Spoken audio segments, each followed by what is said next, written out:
गांधी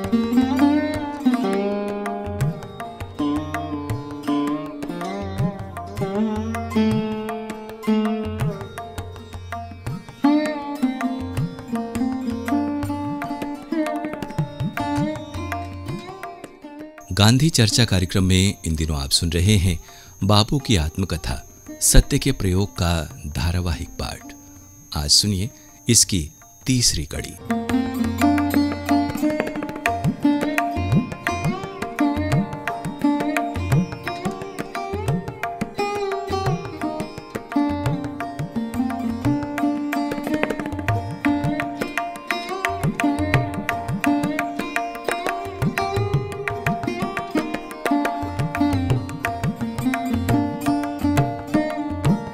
मैं चाहता हूं कि मुझे ये प्रकरण न लिखना पड़ता, लेकिन इस कथा में मुझको ऐसे कितने ही कड़वे घूंट पीने पड़ेंगे। सत्य का पुजारी होने का दावा करके मैं और कुछ कर ही नहीं सकता। ये लिखते हुए मन अकुलाता है कि 13 साल की उम्र में मेरा विवाह हुआ। आज मेरी आंखों के सामने 12-13 वर्ष के बालक मौजूद हैं। उन्हें देखता हूं और अपने विवाह का स्मरण करता हूं तो मुझे अपने ऊपर दया आती है और इन बालकों को मेरी स्थिति से बचने के लिए बधाई देने की इच्छा होती है। 13वें वर्ष में हुए अपने विवाह के समर्थन में मुझे एक भी नैतिक दलील सूझ नहीं सकती। पाठक ये न समझें कि मैं सगाई की बात लिख रहा हूं। काठियावाड़ में विवाह का अर्थ लग्न है, सगाई नहीं। 2 बालकों को ब्याहने के लिए माँ बाप के बीच होने वाला करार सगाई है। सगाई टूट सकती है। सगाई के रहते वर यदि मर जाए तो कन्या विधवा नहीं होती। सगाई में वर कन्या के बीच कोई संबंध नहीं रहता, दोनों को पता भी नहीं होता। मेरी एक एक करके 3 बार सगाई हुई थी।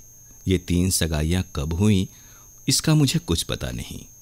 मुझे बताया गया कि 2 कन्याएं एक के बाद एक मर गईं। इसलिए मैं जानता हूं कि मेरी 3 सगाइयां हुई थीं। तीसरी सगाई कोई 7 साल की उम्र में हुई होगी, लेकिन मैं नहीं जानता कि सगाई के समय मुझसे कुछ कहा गया था। विवाह में वर कन्या की आवश्यकता पड़ती है, उसकी एक विधि होती है और मैं जो लिख रहा हूं सो विवाह के विषय में ही है। विवाह का मुझे पूरा पूरा स्मरण है। पाठक जान चुके हैं कि हम 3 भाई थे। उनमें सबसे बड़े का ब्याह हो चुका था। मझले भाई मुझसे 2 या 3 साल बड़े थे। घर के बड़ों ने एक साथ 3 विवाह करने का निश्चय किया। मझले भाई का, मेरे काका जी के छोटे लड़के का, जिसकी उम्र मुझसे 1 साल शायद अधिक रही होगी, और मेरा। इसमें हमारे कल्याण की बात नहीं थी, हमारी इच्छा तो थी ही नहीं। बात सिर्फ बड़ों की सुविधा और खर्च की थी। हिंदू संसार में विवाह कोई ऐसी वैसी चीज नहीं। वर कन्या के माता पिता विवाह के पीछे बर्बाद होते हैं, धन लुटाते हैं और समय भी। महीनों पहले से तैयारियां होती हैं, कपड़े बनते हैं, गहने बनते हैं, प्रीति भोज के खर्च के हिसाब बनते हैं, पकवानों के प्रकारों की होड़ बदी जाती है।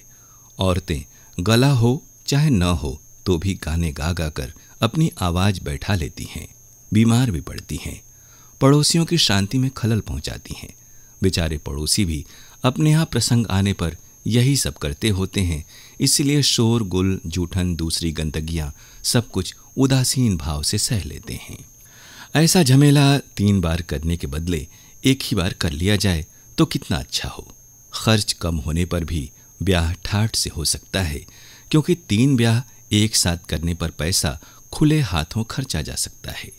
पिताजी और काका जी बूढ़े थे, हम उनके आखिरी लड़के ठहरे, इसीलिए उनके मन में हमारे विवाह रचाने का आनंद लूटने की वृत्ति भी रही होगी, और ऐसे दूसरे विचारों से ये तीनों विवाह एक साथ करने का निश्चय किया गया। और इसके लिए तैयारियां और सामग्री जुटाने का काम तो जैसा मैं कह चुका हूं महीनों पहले शुरू हो चुका था।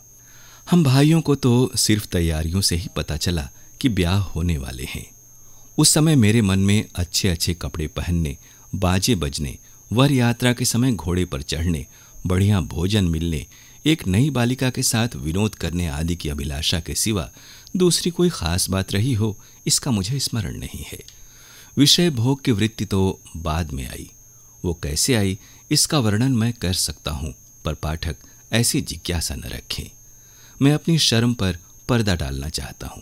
जो कुछ बतलाने लायक है वो इसके आगे आएगा, किंतु इस चीज के ब्यौरे का उस केंद्र बिंदु से बहुत ही थोड़ा संबंध है जिसे मैंने अपनी निगाह के सामने रखा है।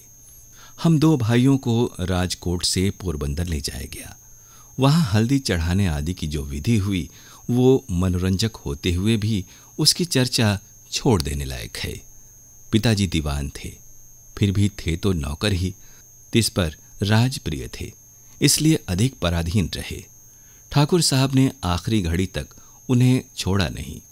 अंत में जब छोड़ा तो ब्याह के 2 दिन पहले ही रवाना किया। उन्हें पहुंचाने के लिए खास डाक बैठाई गई, पर विधाता ने कुछ और ही सोचा था। राजकोट से पोरबंदर 60 कोस है। बैलगाड़ी से 5 दिन का रास्ता था। पिताजी 3 दिन में पहुंचे। आखिरी मंजिल में तांगा उलट गया। पिताजी को गहरी चोट लगी। हाथ पर पट्टी, पीठ पर पट्टी।